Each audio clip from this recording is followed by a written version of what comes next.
ಎಲ್ಲರಿಗೂ ನಮಸ್ಕಾರ. ಏನು ಸುಮಾರು ದಿನಗಳಿಂದ ಸಫಾರಿ ಬಂದ್ ಮಾಡಿದ ಮೇಲೆ ಸರ್ಕಾರ ಯಾವುದೇ ಪ್ರಾಣಿಗಳು ಮಾನವನ ಮೇಲೆ ದಾಳಿ ಮಾಡಿಲ್ಲ ಮತ್ತು ಊರ ಕಡೆಯೂ ಬಂದಿಲ್ಲ. ಯಾಕಂದರೆ ಕಾಕತಾಳೀಯೋ ಸೈಂಟಿಫಿಕ್ ಏನೋ ಸ್ವಸಂದ ಚೆಂದಾಗಿ ಒಳ್ಳೆ ಅವು ಕಾಡೊಳಗಡೆ ಅದ್ರ ಪಾಡ್ಗೆ ಅವು ಆಟ ಆಡ್ತವೆ ನ್ಯಾಚುರಲ್ ಆಗಿ. ಹಾಗಾಗಿ ಏನು ಕೆಲವೇ ಜನ ದೊಡ್ಡ ದೊಡ್ಡ ಕುಳ ಏನು ಇಲ್ಲೀಗಲ್ ರೆಸಾರ್ಟ್ ಮಾಡ್ಕೊಂಡು ನಮ್ಮ ರೆಸಾರ್ಟ್ಗೆ ದುಡ್ಡಿಲ್ಲ, ಸಫಾರಿಯಿಂದ ಎಷ್ಟು ಲಾಭ ಬರ್ತಾಯಿತ್ತು, ಈಗ ನಿಂತೋಗಿದೆ, ಅಷ್ಟು ಲಾಭ ಬಂತು, ಇಷ್ಟು ಲಾಭ ಬಂತು ಅಂತ ಹೇಳ್ತಾ ಸಫಾರಿನ ಮಾಡಬೇಕು ಅಂತ ಮಿನಿಸ್ಟ್ರಿ ಮೇಲೆ ಒತ್ತಡ ಆಗ್ತಾಯಿದ್ದಾರೆ. ನೆನ್ನೆನೂ ಸಹ ನಾವು ಬಜೆಟ್ ಮೀಟ್ಲಿ ಯಾವುದೇ ಕಾರಣಕ್ಕೂ ಸಫಾರಿ ಬೇಡ ಅಂತ ಹೇಳಿದ್ದೀವಿ. ಹಾಗಾಗಿ ಏನಾದರೂ ನೀವು ಸಫಾರಿನ ಪ್ರಾರಂಭ ಮಾಡಿದ್ರೆ ರೈತರೊಂದಿಗೆ ಚೆಲ್ಲಾಟ ಆಡ್ತಾರೆ ಅಂತ ನಾವು ಈ ಕೂಡಲೇ ರಸ್ತೆಗಿಳಿಬೇಕಾಗುತ್ತೆ, ಎಲ್ಲನೂ ಬಂದ್ ಮಾಡಬೇಕಾಗುತ್ತೆ. ಮಿನಿಸ್ಟ್ರೇ, ಸಚಿವರೇ, ನಾನು ಹೇಳ್ತಾ ಇದ್ದೀನಿ ಕೇಳಿ. ನಿಮ್ಮ ರೆಸಾರ್ಟ್ಗಳು ಹೆಚ್ಚೋ, ಅವರು ಹೆಚ್ಚೋ, ನಾವೆಚ್ಚೋ, ರೈತರು ಹೆಚ್ಚೋ, ಅವೆಚ್ಚೋ. ಹಾಗಾಗಿ ಅವರಿಗೆ ದುಡ್ಡಲ್ಲಿ ಆಟ ಆಡ್ತಾರೆ. ನಾವು ಜೂನ್ 1 ಆಟ ಆಡಿದ್ರೆ ಆಟ ಆಡಿ ನೋಡ್ತೀವಿ ಇಲ್ಲಿ ಯಾರು ಹೆಚ್ಚು ಅಂತ ನಾವು ತೋರಿಸ್ತಾ ಇದ್ದೀವಿ. ಇಡೀ HD ಕೋಟೆ, ಸರಗೂರು, ಚಾಮರಾಜನಗರ, ನಂಜನಗೂಡು, ಗುಂಡ್ಲುಪೇಟೆ, ಕೊಡಗು ಇಷ್ಟು ಜನ ನಾವು MLAಗಳು MP ಗಳನ್ನು ಎಚ್ಚರಿಸ್ತಾ ಇದ್ದೀವಿ. ಏನಾದ್ರು ಅವರು ದುಡ್ಡಿಗೆ, ಅವ್ರ ಎಂಜಲ್ ಕಾಸಿಗೆ ನೀವು ಕೈ ಒಡ್ಡಿ, ಅವರ ಎಂಜಲ್ ಕಾಸು ತಿನ್ನೋ ಬದಲು ನೀವು ಅಲ್ಲಿ ಮನುಷ್ಯನ ಪ್ರಾಣ ಹಾನಿ ಆಗ್ತಾ ಇದೆ. ಹಾಗಾಗಿ ಸಚಿವರೇ, ನಿಮಗೆ ಮಾನ ಮರ್ಯಾದೆ ಇದ್ದರೆ ನೀವೇನಾದರೂ ಅನ್ನ ತಿಂತಿದ್ರೆ, ರೈತರ ಅನ್ನ ತಿಂತೀರಾ, ರೆಸಾರ್ಟ್ ಮಾಲೀಕರ ದುಡ್ಡು ತಿಂತೀರಾ ಅನ್ನೋ ನಿರ್ಣಯ ಆಗುತ್ತೆ. ನಿರ್ಣಯ ನೀವು ಗೊತ್ತಾಗುತ್ತೆ ನಿಮಗೀಗ.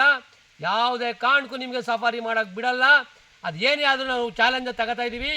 ಹೀಗಾಗಿ ಏನು ನೀವು ಹೇಳ್ತದೆ 10% ಕಾಡಲ್ಲಿ ಇವತ್ತು ಹುಲಿಗಳಿಗೆ ಆ ಕಾಡು ಸಾಕಾಗ್ತಾ ಇಲ್ಲ, ಆ ಟೆರಿಟರಿ ಸಾಕಾಗ್ತಾ ಇಲ್ಲ. ಹಾಗಾಗಿ ಅವು ಹೊರಗಡೆ ಅಲ್ಲಿ ನೀವು 10% ಏನು ಯೂಸ್ ಮಾಡ್ತೀರಾ, ಅವು ಚೆನ್ನಾಗಿ ಸ್ವಚ್ಛಂದವಾಗಿ ಆಟಾಡೋಕ್ಕೆ ಬಿಡಿ. ಕಾಡನ್ನು ನೀವು ಆಟ ಆಡೋದು ಹಸು, ಕರು, ಕೋಳಿ, ಕೊತ್ತಿ, ಕುರಿ ಒಂದಿಗೆ ಆಟ ಆಡಿ, ಸಿಂಹ, ಹುಲಿ, ಚಿರತೆ ಒಂದಿಗೆಲ್ಲ ಆಟ ಆಡೋದು.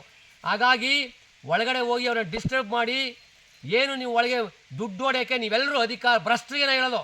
ನೀವು ದುಡ್ಡು ತಿನ್ನೋಕ್ಕೆ, ದುಡ್ಡು ಹೊಡೆಯೋಕ್ಕೆ ನೀವು ಕಾಡನ್ನ ಹಾಳು ಮಾಡ್ತಾಯಿದ್ದೀರಾ, ರೈತರನ್ನ ಹಾಳು ಮಾಡ್ತೀರಾ. ನೀವು MNC ಕಂಪ್ನಿಗಳಿಗೆ ಒಪ್ಪಂದ ಮಾಡ್ಕೊಂಡು ಅಲ್ಲಿನ ರೈತರ ಎತ್ತಂಗೆ ಎಲ್ಲ ಮೂಲ ಅಲ್ಲಿನ ರೈತರು ಗುಳೆ ಹೋಗ್ಬೇಕು, ಆ ಜಮೀನ ನೀವು ತಕ್ಕಬೇಕು, ಇವೆಲ್ಲ ಪ್ಲ್ಯಾನ್ ಮಾಡ್ತೀರಾ. ಯಾವುದೇ ಕಾರಣಕ್ಕೂ 1 ಗುಂಟೆ ಜಮೀನು ಕೊಡಲ್ಲ, ನಿಮ್ಮನ್ನ ಒಳಗೆ ಬಿಡೋಕ್ಕೂ ಬಿಡಲ್ಲ.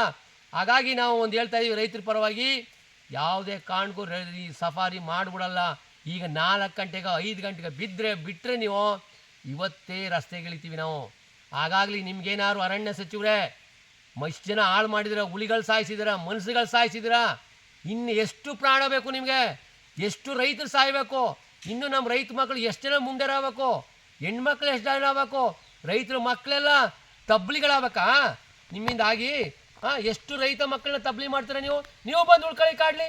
ಅರಣ್ಯ ಸಚಿವರೇ, ನೀವು ಬಂದು ಮಾದೇಶನ ಬೆಟ್ಟದ ಕಾಡಲ್ಲಿ ಉಳ್ಕೊಳ್ಳಿ. ನೀವು ಅರಣ್ಯ ಇಲಾಖೆಯವರು ಉಳ್ಕೊಳ್ಳಿ. ಆಟ ಆಡ್ತೀರ ಆಟೋ ನೀವು. ಹುಲಿ ನೋಡ್ಬೇಕಾ? ಹುಲಿ ನೀವು ಜೂಗಾಡಿ ನೋಡಿ, ಹುಲಿನ ಚಿರತೆ ನೋಡ್ಬೇಕಾ? ಯಾರ ಅಪ್ಪನ ಮನೆ ಅನ್ನೋದು ನೋಡ್ತೀರ ನೀವು? ಹಾಗಾಗಿ ತಕ್ಷಣ ಯಾವುದೇ ಕಾರಣಕ್ಕೂ ಸಫಾರಿ ಮಾಡೋದು ಬೇಡ ಅಂತ ಒತ್ತಾಯಿಸ್ತೀನಿ ಸಚಿವರೇ.